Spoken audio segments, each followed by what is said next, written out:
I remember the day everything changed like it was yesterday. I always thought my marriage to Lisa was strong, built on trust and love. But looking back, maybe I was just blind to the signs because I wanted to believe in the fairy tale. We'd been together for over 10 years, and on the surface, life was good. I had a stable job as a graphic designer, and she was a school teacher who was genuinely dedicated to her students. We had our ups and downs like any couple, but I never suspected anything was seriously wrong until it became impossible to ignore. The first sign was subtle yet unsettling. Lisa started spending more time working late at school. At first, I shrugged it off. Teaching is demanding after all. But as weeks turned into months, the excuses became more elaborate. She'd say she had to prepare for a big project or grade papers, but something about her tone felt off. It was as if she was trying too hard to convince me. I noticed other changes too. Her phone was always face down, and she started taking it with her everywhere, even to the bathroom. I tried to dismiss my worries, but a nagging feeling settled in my gut. Then came the weekend retreat. I had planned a surprise trip to the mountains, thinking we could rekindle the spark. It was supposed to be a romantic getaway, just the two of us. But when I told her about it, her smile faltered for a split second. That sounds great, but I might have to stay back for a faculty meeting. The meeting, it was a gut punch. She had never been one to prioritize work over our time together. That's when the suspicion turned into certainty. I knew something was up. The real discovery came not long after. One day I was cleaning out our shared study when I stumbled upon the notebook. It was a simple, leather-bound thing we had bought together at a local bookstore. We used to write notes to each other, share our dreams, stuff like that. I flipped it open, half expecting to see some remnants of our shared love. Instead, I found pages filled with poems. But these weren't just any poems. They were love letters to someone else. I could feel my heart racing as I read lines that spoke of passion and desire. Lines that certainly weren't meant for me. My hands shook as I turned the pages. The ink was barely dry on one poem that ended with "I can't wait to see you again." I felt sick. The betrayal hit me like a freight train. I wanted to toss the notebook across the room, but instead I sat down and tried to digest what I was reading. My mind raced as I tried to piece everything together. Who was she writing about? Was it someone from work, or someone else entirely? The anger boiled inside me, but I couldn't confront her just yet. I needed to gather more evidence to be certain. I started paying attention to every little detail, her phone calls, her texts, even the scent of her perfume.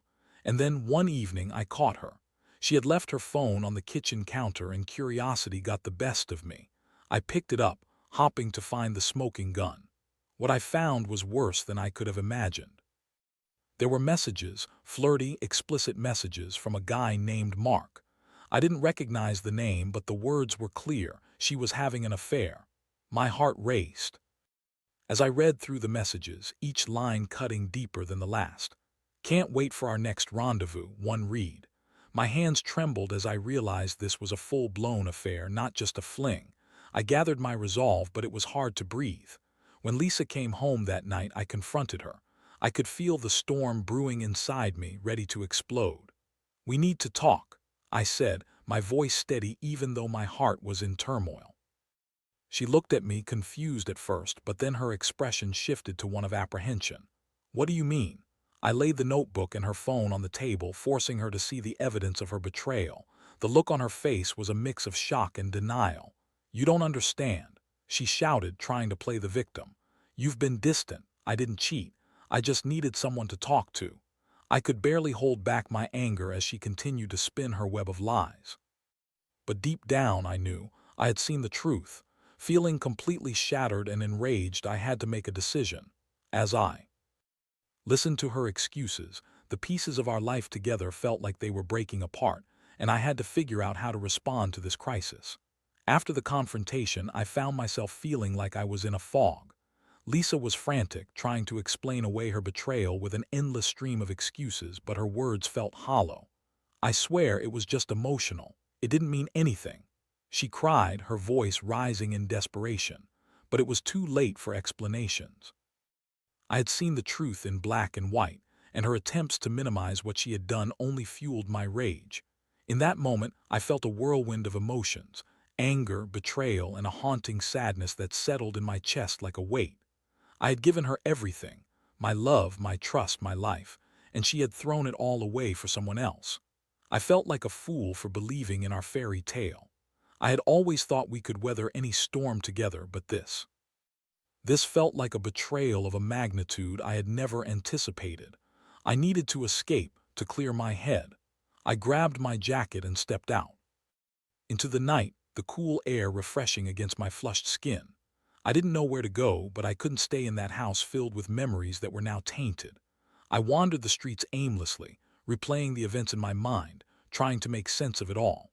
Every memory of laughter and love felt like a cruel joke, and I could feel a bitterness growing inside me. After walking for what felt like hours, I found myself at a bar, the kind of place that felt comfortable in its familiarity. I ordered a drink and sat at the far end, trying to drown my sorrows in whiskey and the hum of conversations. But I couldn't escape my thoughts. I watched couples laughing and enjoying each other's company, and all I could think about was how easily Lisa had betrayed me. As I sat there, I started to contemplate my next steps. I couldn't just let this slide. I had to do something. But what? A part of me wanted to scream, to confront Mark, and make him feel the pain that I was feeling. But another part of me, perhaps the more rational side, knew that confronting him wouldn't change what had already happened. I thought about what I could do to regain control over my life. The idea of revenge started to take root in my mind. I couldn't let them get away with this. I had to make her feel the weight of her actions, to understand the hurt she had caused me. It was a dark thought, but in that moment it felt justified. I would show her the consequences of her betrayal. When I returned home, Lisa was still up, waiting for me. She looked relieved to see me, but her expression shifted to concern as I walked through the door. "Where did you go?" she asked, her voice trembling. I shrugged, not wanting to give her the satisfaction of knowing I'd been thinking about how to enact my plan. I decided to play it cool, to be calm and collected. I didn't want her to know what was brewing in my mind. "Just needed some air," I replied, the words coming out flat. We exchanged tense pleasantries, but I could feel the tension hanging between us like a thick fog. I went to bed, but sleep eluded me. My mind raced with possibilities, each one more tantalizing than the last. The next few days were a blur. Lisa tried to be sweet, making breakfast and asking how my day was, but I could see through her facade. She was trying to win me back, but all I could feel was anger and betrayal.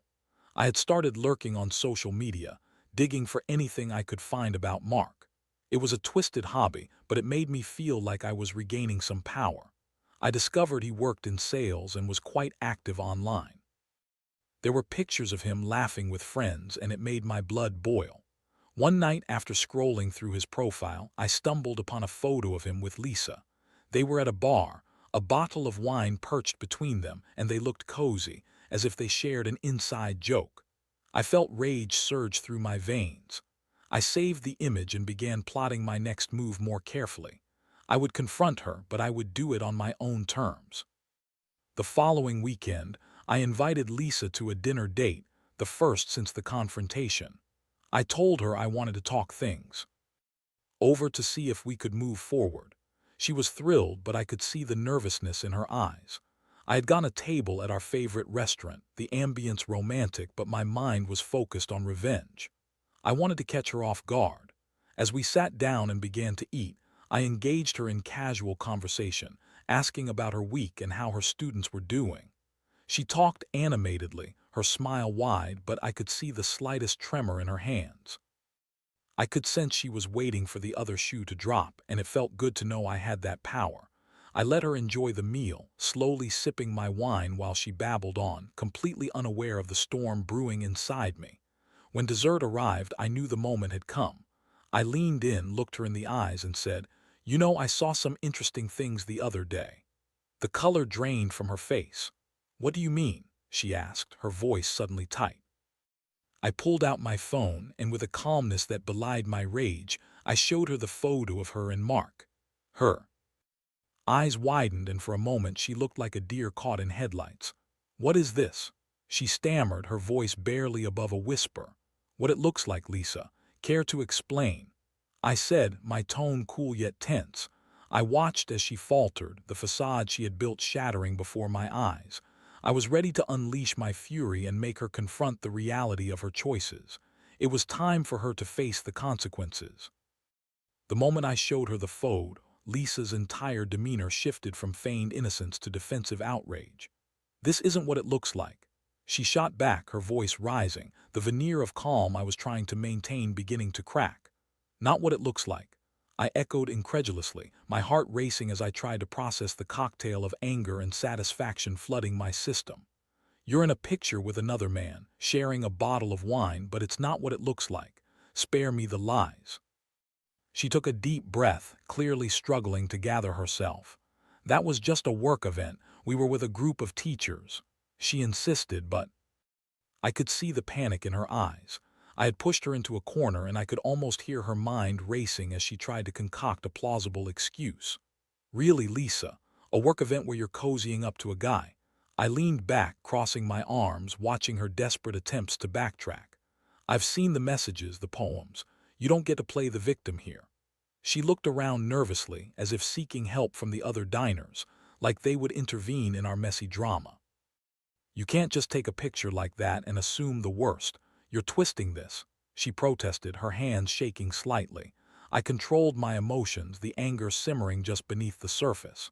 Twisting? I'm not twisting anything. You're the one who has been living a double life, and I'm just trying to get some answers.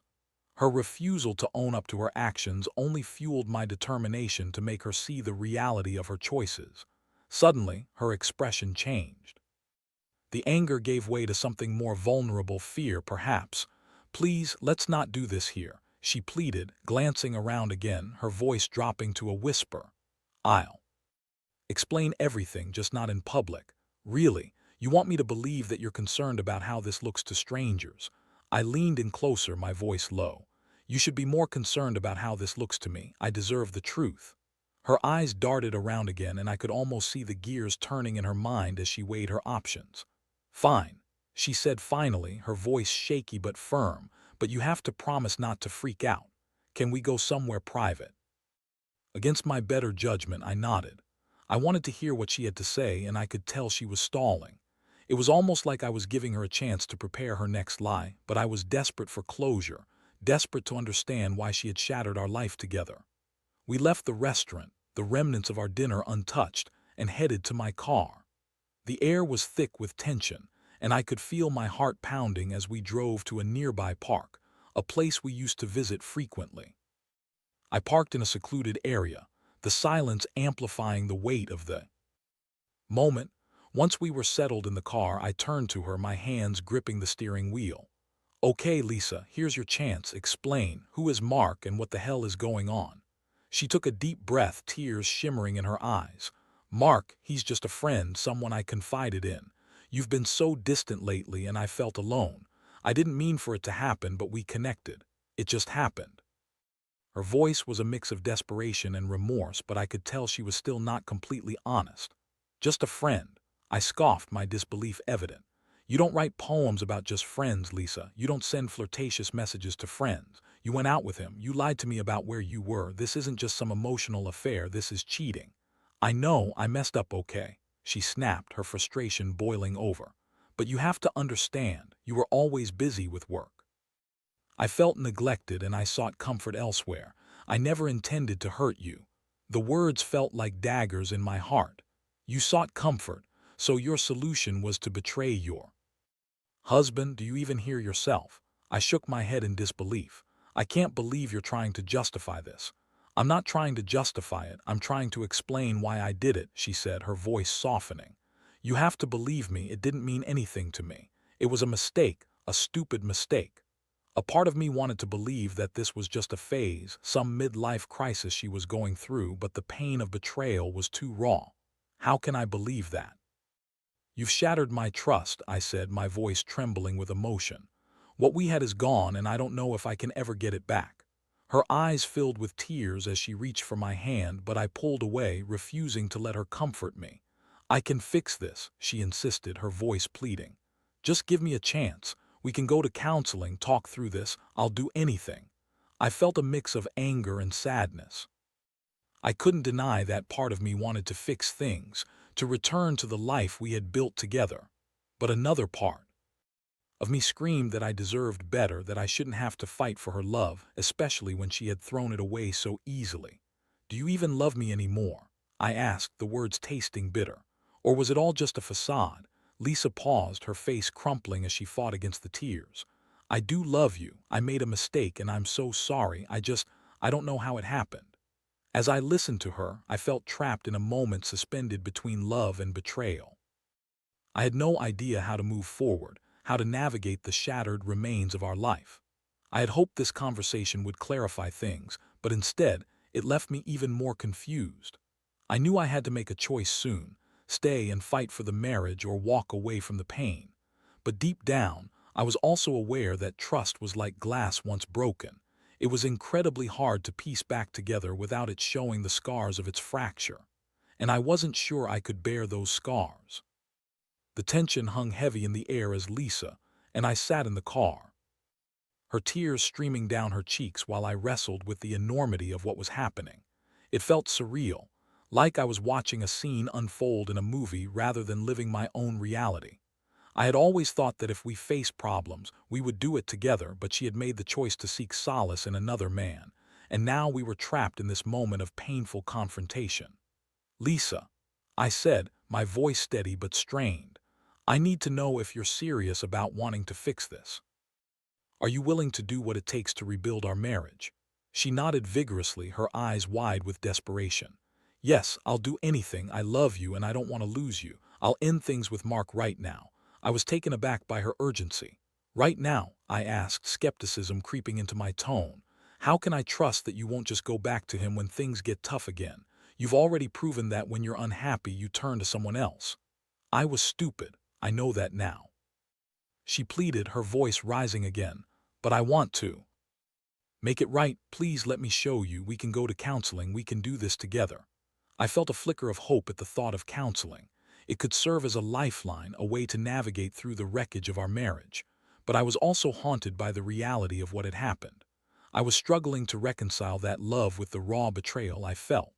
Taking a deep breath, I replied, "I don't know, Lisa. I don't know if I can just forgive and forget like that. It's going to take time." "I understand," she said softly, her voice now filled with vulnerability rather than defensiveness. "I don't expect you to trust me right away. Just give me a chance to prove that I can be better." As I looked into her eyes, I could see the desperation mixed with genuine remorse. Part of me wanted to believe she was sincere. We had built a life together. We had shared dreams and moments that were beautiful and real. But the thought of her with Mark, sharing intimacy and secrets, was like a dark cloud hanging over our future. "Okay," I finally said, feeling a mixture of relief and apprehension. "Let's try counseling, but I need you to cut ties with Mark immediately. No more messages, no more contact. If you want to make this work, you need to show me you're committed to us." "Of course. I'll do it right now," she said, her voice earnest. Her determination seemed genuine and a small part of me felt hopeful. But even as we drove home, the weight of uncertainty pressed down on me. I knew that it wouldn't be easy. The emotional scars were still fresh. I was faced with the daunting task of untangling my feelings, between the love I had for her and the betrayal that felt insurmountable. Over the next few days, we started to navigate our new reality. We made an appointment with a counselor, and Lisa took the step of contacting Mark to end things. I couldn't help but feel a strange sense of satisfaction at the thought of her cutting him off. Yet as she spoke about it, I could see a flicker of sadness in her eyes, a sign of the complexity of the situation. The counseling sessions began, and at first they felt awkward. We were both trying to find our footing, but it was hard to mask the tension in the room. Our therapist, Rebecca, was kind yet firm. "It's essential for both of you to communicate openly," she said during our first session. "What happened is painful, but it's also an opportunity for growth if you're both willing to put in the work." As the sessions progressed, we tackled difficult subjects. I expressed my feelings of betrayal, hurt, and confusion, while Lisa shared her feelings of neglect and loneliness. We began to peel back the layers of our relationship, revealing wounds that had long been buried but had festered over time. One evening, after a particularly revealing session, I found myself in a vulnerable state. I was walking through the house, feeling the echoes of our life, the laughter that had once filled the space now overshadowed by a sense of loss. I picked up the shared notebook that had once been filled with our dreams, but now it felt tainted. I opened it, flipping through pages of memories that once brought me joy. As I went deeper into the pages, I stumbled upon a poem that Lisa had written not long before everything unraveled. It was about love, devotion, and dreams for the future. I sat there, my heart aching. How could she write this and then betray me? I whispered to myself. The contrast was jarring, and I felt anger bubbling up again. But then something unexpected happened. I realized that this notebook represented what we had lost, but also what we could potentially reclaim. Maybe there was still a path forward, but it would require both of us to be honest, vulnerable, and committed to healing. I closed the notebook, took a deep breath, and resolved to keep pushing through the pain. I reached out to Lisa, who was in our bedroom, and we talked late into the night, sharing fears, dreams, and what we truly wanted moving forward. I was still uncertain, but the act of communicating felt like a step in the right direction. As the days turned into weeks, I began to feel a glimmer of hope, but it was fragile.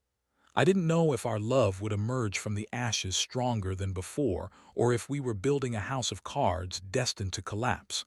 I just knew we had to keep working at it together. But would it be enough? That question lingered heavily in my mind as I tried to navigate this uncharted territory.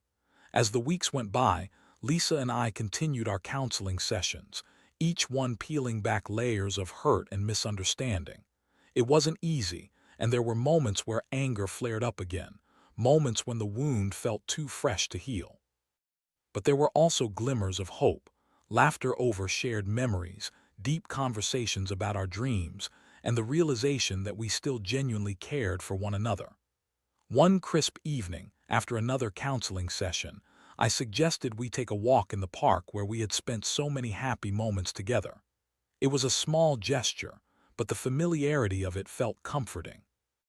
As we strolled under the soft glow of the streetlights, I could sense the tension between us beginning to dissipate, if only slightly. "Do you remember when we first came here?"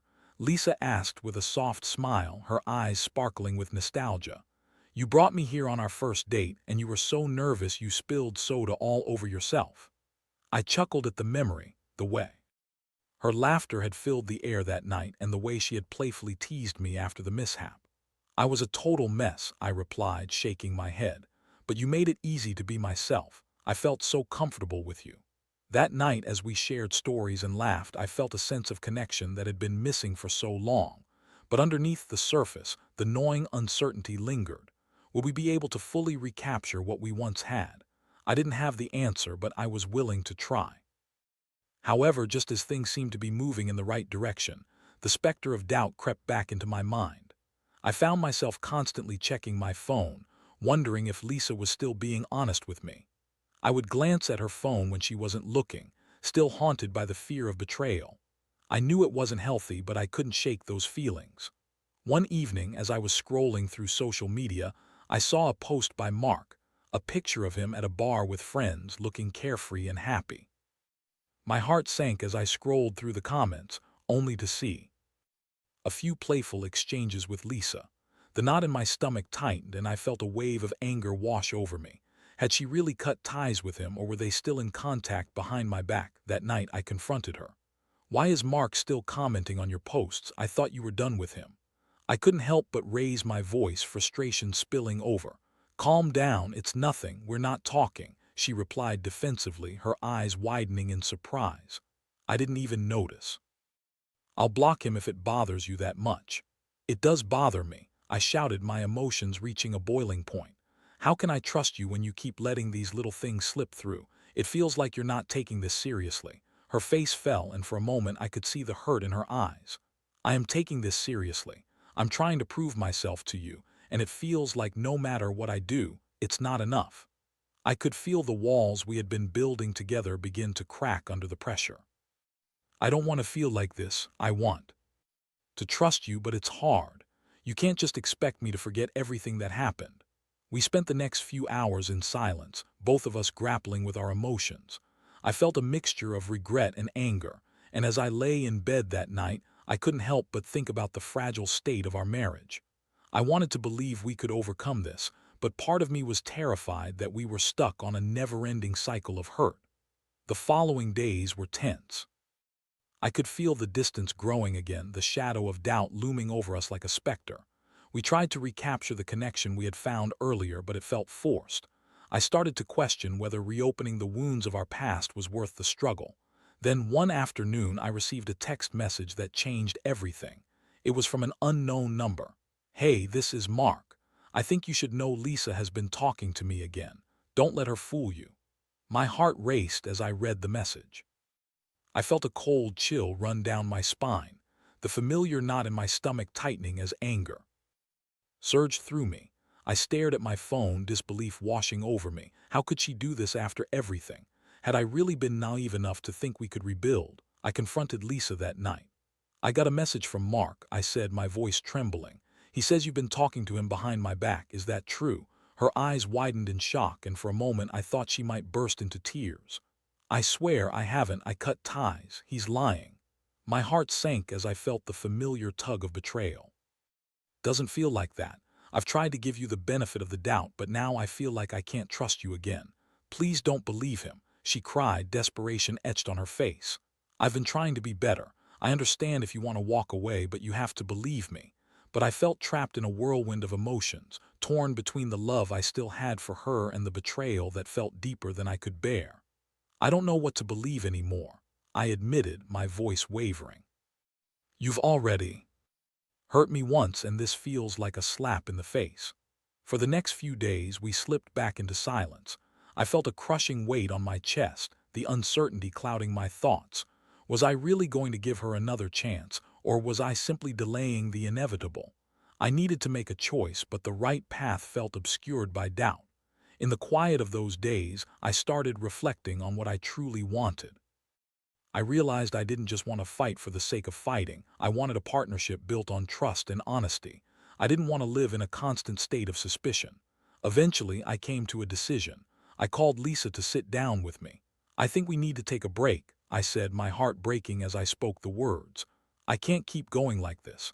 I need some time to think, to figure out what I want." Her face crumpled in despair, but I could see the understanding in her eyes. "I get it. I understand if you need space. I just wish things didn't have to be this way," she said, her voice barely a whisper. As I watched her face fall, I felt a mix of sorrow and relief. It was a difficult decision, but I knew it was necessary. I needed to find clarity and heal from the pain before considering whether we could ever truly rebuild what had been lost. The aftermath of the decision weighed heavily on both of us, but I hoped that with the distance, we could each reflect on our feelings and maybe, just maybe, find a way to navigate this painful journey toward healing. The days that followed my decision to take a break from Lisa felt surreal. It was as if I had stepped into a new reality, one filled with uncertainty, but also with a sense of liberation. I spent time alone, focusing on myself, rediscovering hobbies I had set aside over the years. I started running again, found solace in reading, and even picked up my guitar that had been gathering dust. It felt good to reconnect with myself, to find a semblance of peace in the chaos that had engulfed my life. Lisa respected my decision, and for that I was grateful. We exchanged texts occasionally, but I kept them brief. I needed the space to gather my thoughts and sort through the whirlwind of emotions that had become my daily existence. I also took the time to speak with a therapist on my own, which provided clarity I hadn't realized I needed. Through those sessions, I learned to confront my feelings of betrayal and hurt, and I began to understand that healing would take time. After a couple of weeks, I started to reach a point of acceptance. I had been deeply hurt, but I knew that I couldn't keep holding on to that pain forever. I began to contemplate what I wanted moving forward, whether that involved trying to reconcile with Lisa or forging a new path as a single man. One rainy afternoon, I found myself sitting on my couch, flipping through the pages of the shared notebook that had once been filled with poems of love and promise. I had avoided it for a while, fearing the memories it held, but now I felt ready. I opened it and began to read, allowing myself to reflect on the good moments we had shared, but also acknowledging the pain she had caused me. With each page, I felt a weight lift. The anger and sadness were still there, but they were no longer consuming me. Instead, I found a sense of clarity. I thought of the lessons I had learned in this tumultuous time about trust, vulnerability, and the complexities of love. Eventually, I called Lisa to meet. I wanted to see her face to face to gauge where we both stood. We agreed to meet at a coffee shop, a neutral ground, and my heart raced a little as I prepared for our conversation. When I arrived, Lisa was already there, nervously stirring her coffee. She looked different, perhaps it was the absence of the tension that had plagued us. We exchanged tentative smiles, and I realized how much I had missed her presence, even with the pain that had come between us. "Thanks for meeting me," I said, sliding into the seat across from her. "Thank you for giving me the chance to talk," she replied, her voice cautious yet hopeful. After some small talk, I took a deep breath to gather my thoughts. "I've had some time to think," I began slowly, "and I realized that while I still care about you deeply, we can't go back to what we had. Trust has been broken, and it's going to take a lot more than just words to fix that." Lisa nodded, her expression serious. "I understand. I've had time to think too, and I know I messed up. I want to take full responsibility for my actions, and I'm so sorry for the pain I caused you. I never wanted to hurt you." I met her gaze, feeling the sincerity in her words. "I believe you, but that doesn't change the reality of what happened. I think it's best if we take this time apart to truly evaluate what we want. Maybe we can revisit this in the future, but right now, we need to focus on ourselves." Her eyes glistened with tears, but she managed a small smile. "I think that's wise. I want you to be happy, whatever that looks like for you." We spoke for a while longer, discussing our shared memories, our dreams, and what we each hoped for the future. There was a bittersweet quality to our conversation, a mixture of nostalgia and acceptance. As we parted ways, I felt a sense of relief wash over me. It was the right decision, even if it was a painful one. In the following months, life continued on its unpredictable path. I focused on my own growth, diving into new experiences, and even exploring new relationships with a cautious heart. I found joy in reconnecting with friends and rediscovering passions I had sidelined during my marriage. Lisa also began to take steps toward her own healing. We kept in touch occasionally, sharing friendly texts and updates on our lives. It wasn't easy, and there were moments of longing, but both of us understood that this was necessary for our growth. As time passed, I reflected on what I had learned through this entire ordeal. Betrayal is painful, and healing takes time, but it can also be transformative. I learned to value myself more, to recognize my worth, and to set boundaries. I understood that love is not just about the good times. It's about how two people choose to navigate the challenges together. I often thought about that shared notebook and the poems that filled its pages. It would forever remind me of the love we had and the lessons learned through pain. I had entered a new chapter in my life, and while I didn't have all the answers, I felt a sense of hope. In the end, I knew I was stronger, wiser, and ready to embrace whatever was next, whether that meant finding love again or continuing my journey of self-discovery. And for the first time in a long time, I felt at peace with the uncertainty ahead.